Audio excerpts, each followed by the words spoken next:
Chicken স্নেককে ছিঁড়ে দেবে, এইসব করবে, তারা যুদ্ধ করবে। তারা তারা বুঝেও না যে যুদ্ধ মানুষের জীবনে কতটা দুর্বিষহ আঘাত নিয়ে আসে। এখন ভারতের সঙ্গে বাংলাদেশের সম্পর্কটা তলানিতে এসে ঠেকেছে, এর থেকে নিচে আর নামার কোনো জায়গা নেই।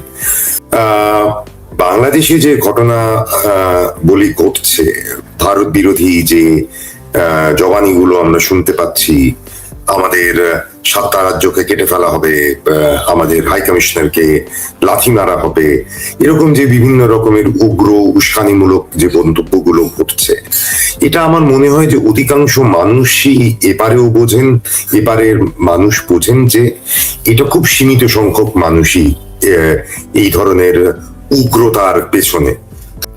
সো এই কারণেই যে বাংলাদেশের যে ঘটনা যা হচ্ছে, ওখানকার ভারত বিরোধিতার কাহিনী যেরকম এখানে মিডিয়ায় আসছে, একই সঙ্গে যে দেশটা যে জ্বলছে, সাধারণ মানুষের যে অবস্থা, যে এত দুঃখের মধ্যে কষ্টের মধ্যে দিন কাটাচ্ছেন, লোকেরা কিছু বলতে পারছে না, সাংবাদিকদের উপর আক্রমণ, সেগুলো সবই এখানে কভার হচ্ছে। এবং এটা কি অদ্ভুত যে ধরুন 2 বছর আগে, 2.5 বছর আগে বাংলাদেশ নিয়ে যে আলোচনা, বাংলাদেশ নিয়ে আলোচনার মধ্যে দুনিয়ার তাবড় তাবড় অর্থনীতিবিদরা তারা বাংলাদেশের সম্বন্ধে আলোচনা করলে তারা বাংলাদেশকে কেস স্টাডি হিসেবে দেখতেন, যে কিভাবে চরম দারিদ্র্যের মোকাবিলা করা হয়েছে, কিভাবে ইকোনমির এত গ্রোথ হচ্ছে, কিভাবে বাংলাদেশের এক্সপ্যাট্রিয়েট কমিউনিটি দেশে নিজের কষ্টার্জিত টাকা পাঠিয়ে দেশকে হেল্প করছে, সেগুলো আলোচনার বিষয়বস্তু ছিল। আর আজ কি দুর্দিন যে বাংলাদেশে সংবাদপত্রের অফিসে আগুন লাগানো নিয়ে আলোচনা হয়, বাংলাদেশে কেউ ধর্মকে অবমাননা করেছে বলে কাউকে জ্বালিয়ে মারার নিয়ে আলোচনা হয়। খুবই খুবই দুঃখের আমাদের জন্য, আমরা বাংলাদেশের বন্ধু, আমাদের জন্য তো দুঃখের। আপনাদের দুঃখটা আরো বেশি অনুভব করতে পারি, এবং প্রচুর মানুষ, সাধারণ মানুষ বাংলাদেশ থেকে আমার সঙ্গে তাদের কথাবার্তা হয়, তারা ভয়ে ভয়ে ফোন করেন, মেসেজ করার পর মেসেজ ডিলিট করে দেন।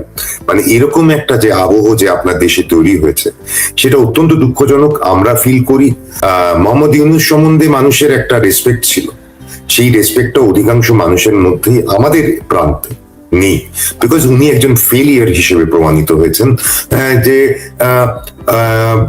একজন নোবেল পিস প্রাইজ উইনার, যিনি এপারের বাঙালিদের কাছেও গর্বের, কিন্তু উনার দেশ চালনা, এবং উনি প্রধানমন্ত্রী হয়ে, উনি চিফ অ্যাডভাইজার হয়েই যেভাবে আমাদের 7 সিস্টার্স নিয়ে কথা বললেন, তারপর চায়নাতে গিয়ে উনি যে কথাগুলো বললেন, এগুলো কিন্তু সাধারণ মানুষ ভালোভাবে দেখেন। উনি হয়তো নিজেও হয়তো এগুলো বলতে চান না, কিন্তু উনি যাদের সঙ্গে ঘোরাফেরা করেন, যারা ওনার এমপ্লয়ার, যারা ওনাকে এই পদে বসিয়েছে, তাদেরকে খুশি করতে উনি হয়তো এগুলো বলেন, উনি হয়তো বলছেন এগুলো, কিন্তু দুদেশের সম্পর্কের একটা ইরিপেয়ারেবল ড্যামেজ উনি করে দিচ্ছেন। সেটা ইতিহাস কিন্তু সেটা সাক্ষী থাকবে, এবং ইতিহাসে কিন্তু এটাই যাবে যে উনি এখন অব্দি 15-16 মাসে চূড়ান্ত ব্যর্থ, এবং দুদেশের সম্পর্ক তলানিতে যাওয়ার পেছনে উনি যে আজকে যে পদে বসে আছেন, রাজ সিংহাসনে বসে আছেন, সেই রাজ ধর্ম উনি হয়তো পালন করছেন না। দুই বন্ধু, স্থানীয় দুই প্রতিবেশীর মধ্যে সম্পর্কের তিক্ততা বাড়ানোর ক্ষেত্রে ওনার যে এই অবদান বা ওনার যে এই রোল, সেটা ইতিহাস নিশ্চয়ই মনে রাখবে। এখন দেখেন বাংলাদেশের আজকে যে পরিস্থিতিটা, আমরা শেষ করবো, ভারতের শত্রু যদি পৃথিবীর দেশকে, সেটা তো পাকিস্তান। বাংলাদেশে এখন পাকিস্তানের ঘন ঘন আসছেন, বাংলাদেশে ওয়েলকাম করছেন, এবং তারা বিশাল লালমনিরহাট চলে যাচ্ছেন সবাই।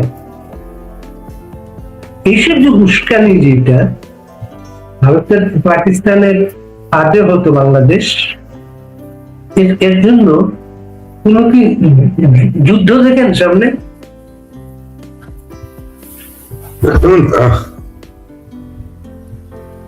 কিছু লোক বলছে, হ্যাঁ, মানে দুনিয়ায় এই দূর থেকে যাদের দেখতে হয়, আপনি গাড়িতে করে আসছে, হঠাৎ দেখলেন রাস্তায় দুজন মারপিট করছে, আপনি একটু গিয়ে ড্রাইভারকে বললেন একটু সাইডে দাঁড়াতো, একটু দেখি কি হচ্ছে, ভালো লাগলো। যারা মারপিট করছিল দুজনেই কিন্তু গায়ে প্রচুর আঘাত নিয়ে ফেরত গেল। যারা দূর থেকে দেখেন যুদ্ধটা, এই যুদ্ধ একটা ব্যবসা হয়। আপনি আমাদের মিডিয়াতে দেখবেন ইউক্রেন রাশিয়া ওয়ার হচ্ছে, সারাদিন লোকে টিভিতে ওটাই দেখছে। বাড়িতে ড্রয়িং রুমে বসে, এই ভারতবর্ষের মতো দেশে যেখানে মদ্যপানের হারটা বেশি, রাত্রেবেলা দুটো স্কচ হুইস্কি খেতে খেতে লোকে যুদ্ধ দেখছে, বাংলাদেশে হয়তো চা খেতে খেতে যুদ্ধ দেখছে। যুদ্ধটা দেখছে, যুদ্ধ মানুষের দেখতে ভালো লাগে দূর থেকে, but when you become part of it, when it starts affecting you, it's very sad. তো আমি এমন একজন যে আমি কখনোই যুদ্ধ জিনিসটা দেখি না, দেখতে চাই না। আমি আমার দুঃস্বপ্নেও যুদ্ধের কথা, সাংবাদিক তো তাই জানি যুদ্ধকালীন পরিস্থিতি মানুষের জীবনে কি কি কি অভিশাপ নিয়ে আসে।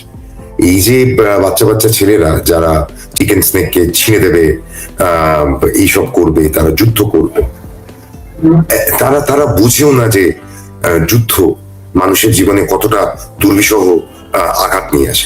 এখন পাকিস্তানের সমস্যাটা হচ্ছে একটা দেশ, শুধুমাত্র বাচ্চা বাচ্চা ছেলেমেলে না, শুধু বাচ্চা বাচ্চা, ভাবুন তো কিছু কিছু ভারতীয় কিছু লোকজন আছেন, তারা যে 5ই আগস্টের পর থেকে কতবার কিন্তু সামরিক অভিযানে চলে গিয়েছে।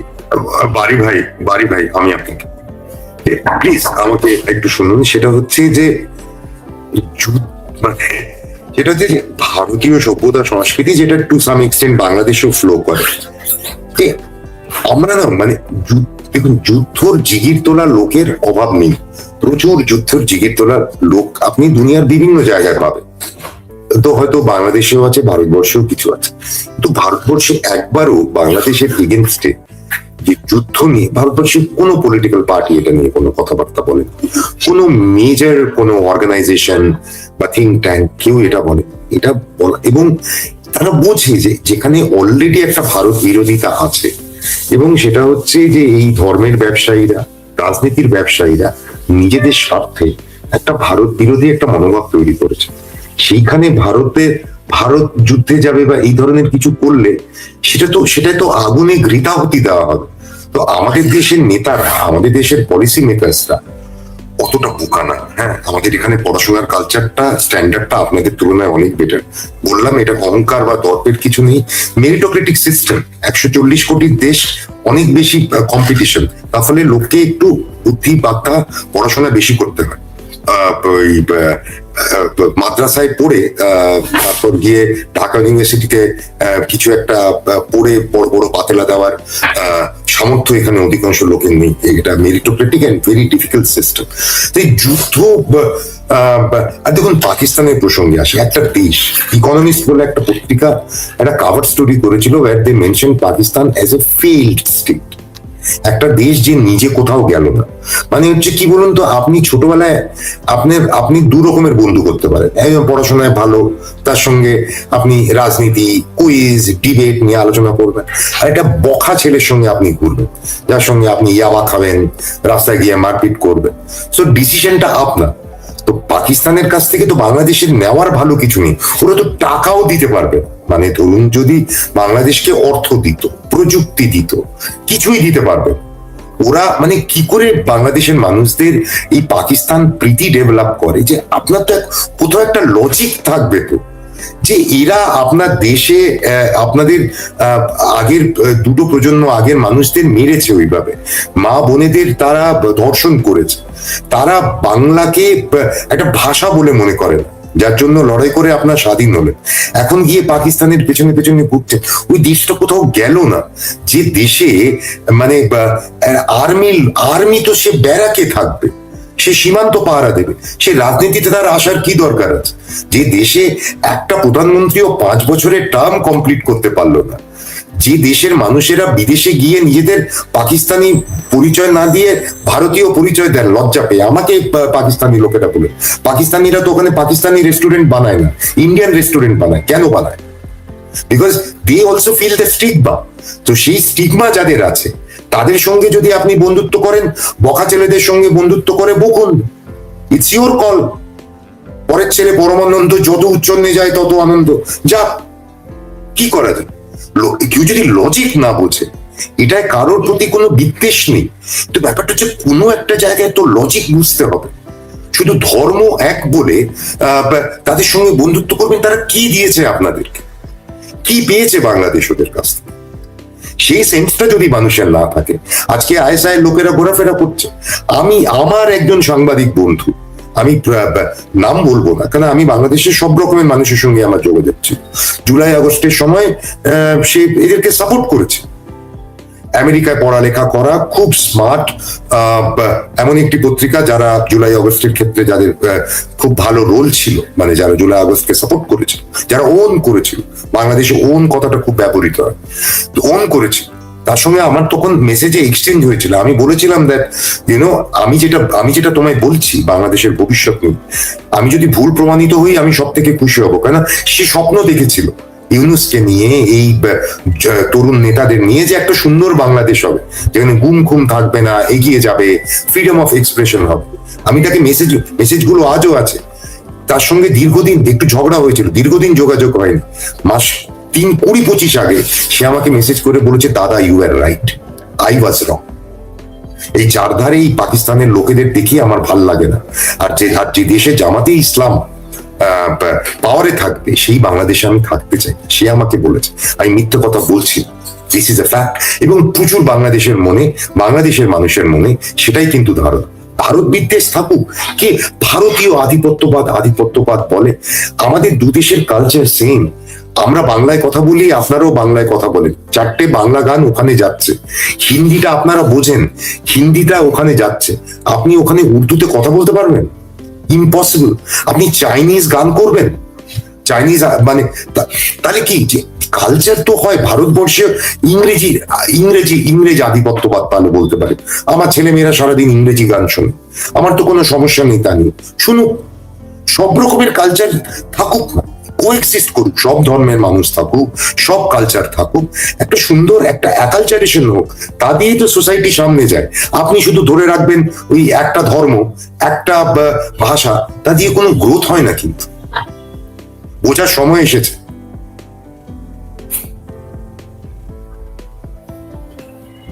একজন দর্শকের একটা মতামত দিয়ে শেষ করি। আব্দুল কাইয়ুম তার নাম, তিনি লিখছেন, দাদা বাংলাদেশের জনগণের ভারতের প্রতি ভালোবাসা বেশি, কিন্তু আপনারা নিজের আশ্রয় দিয়ে রাখছেন, এই কারণে বাংলাদেশের জনগণ ভারত বিরোধী হয়ে উঠছে। তো অবশ্যই আপনারা এই সকল খুনিদের আপনাদের দেশ থেকে বিতাড়িত করুন, বাংলাদেশের জনগণ আপনাদের পাশে গিয়েছে। বুঝতে পেরেছেন? প্রশ্নকর্তা তার একটা বিশ্বাস হচ্ছে সেটা। না, আমি তো ভারত সরকারের লোক না, তো ব্যাপারটা হচ্ছে যে কোনো জিনিসেরই একটা প্রক্রিয়া থাকে, মানে তো এটা তো এমন নয় যে আপনি ধরুন ঢাকায় গেলেন বাড়ি ভাই, আপনি আগে ফোন করে বললেন, দেখবি তুমি আমায় একটু কলকাতার থেকে কিছু চকলেট, আমার যেমন এরকম পাঠাতে হয়, কিছু ভালো চকলেট চিপস, হ্যাঁ আমাকে পাঠাও, আমি পাঠিয়ে দিতে পারি, সেটা একটা আপনি ফোনে বলতে পারেন। সেখানে আপনি বলছেন কিছু লোক খুনি, তাদের বিরুদ্ধে মামলা আছে, তো কোনো ডকুমেন্ট তো এখানে প্রডিউস করা হয়, যে বিচার যে প্রক্রিয়াটা যেটা করা হয়, দুটো দেশের একটা এক্সট্রাডিশন ট্রিটি আছে, কিন্তু তাতে অনেক প্রসেস আছে, দুটো দেশের মানে দ্বিপাক্ষিক সম্পর্ক এই আবেগের দিয়ে হয় না। তা আপনারা তো কোনো প্রসেসই ফলো করেন না, মানে 9 মাস ধরে একটা নোট ভার্বাল পাঠিয়ে রেখেছে, আপনাদের একটা ডিপ্লোম্যাটিক মানে চ্যানেলে কোনো কমিউনিকেশন করতে পারেন না। এইখানে আমাকে এখানে বলে, আপনার এখানে বলে ভারতের প্রতি ভালোবাসা, কিন্তু ওরা এখানে আছে বলে, তো ভারতের প্রতি ভালোবাসা কি শুধু ওই ওটা, এনারা যদি না আসতেন তাহলে কি ভারত বিরোধিতা থাকতো না? ভারত বিরোধিতা আমি অনেক দেখেছি, 2013-তে দেখেছি, 2018-তে দেখেছি, 2000 এখন এটা আছিলা যে হাসিনা ওখানে আছে তাই ভারত খুব খারাপ। যদি ওটা না হতো, হাতির ঘটনায় বলা হচ্ছে যে খুনি ভারতে চলে গিয়েছে, ওইসব বাংলাদেশের পুলিশের পক্ষ থেকে কে বলেছে? না, বাংলা পুলিশ স্যার বলেছে সবার আগে, স্পষ্ট করা হয়েছে যে হাতির খুনি যে ভারতে গিয়েছে এমন কোন প্রমাণ বাংলাদেশ পুলিশের হাতে নেই। জুলকারনাইন স্যার বলেছে সবার আগে, আমার বন্ধু, সে বলেছে, সে তো সারা দুনিয়ার প্রচুর খবরই রাখে, তার কথা দিয়ে তো হয় না। এবং সেটাও দেখুন যে সে আজকে খুব উদ্বিগ্ন, তারা খুব উদ্বিগ্ন যে ডেইলি স্টার, প্রথম আলো এইসব নিয়ে খুব উদ্বিগ্ন, খুব মন খারাপ, এইসব পোস্ট দিচ্ছে, যা হচ্ছে সেটা ঠিক হচ্ছে না। তার আগে তার রোলটা কি ছিল? মানে তার ফ্যান ক্লাবের মেম্বাররাই কিন্তু আজকে অনেক এসব কিছু করছে, এগুলো তো মানতে হবে না।